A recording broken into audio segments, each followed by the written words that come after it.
after kicking and punching his way through 15 years of Krav Maga self-defense classes, instructor Pete Hardy's knees were shot. Pretty much every morning I would have to get up and I would stay on anywhere from 8 to 10 Motrin a day to be able to function. Hairstylist Lizzie Horn stood on her feet through months of extreme hip pain, trying to keep her career going. And suffering through daily runs the active Austinite had enjoyed for years. For about a year, I just had a lot of hip pain, and I do a lot of running, and full-time I stand on my feet all day. So with the running and standing on my feet, the pain pretty much got unbearable.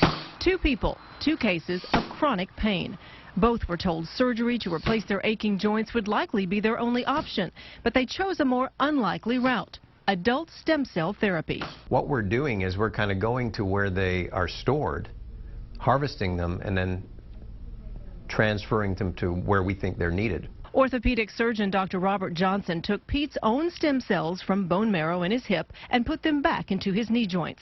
The stem cells can reduce inflammation and pain and hopefully in the long term become the cartilage Pete is missing. Within 3 days I was pain-free. I taught class the very next day, taught 4 classes the next day, so there was no downtime whatsoever. Pete, Lizzie, and Dr. Johnson are all part of a new nonprofit in Austin called Med Rebels. It's funded primarily by 2 medical companies.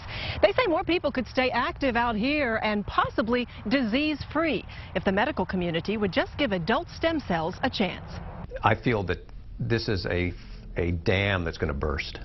I don't know when. I think it's sort of starting to trickle, but I think eventually this will be the standard of care. There's just a handful of doctors in Central Texas doing adult stem cell procedures now. They're not approved by the FDA, and insurance companies don't cover the whole cost.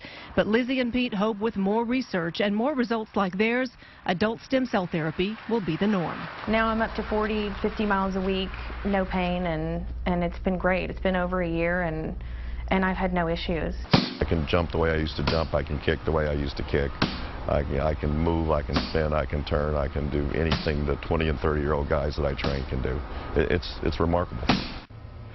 Researchers are not just looking at stem cells found in bone marrow now, but in body fat. Plastic surgeons here in Austin are using cells from body fat in reconstructive procedures.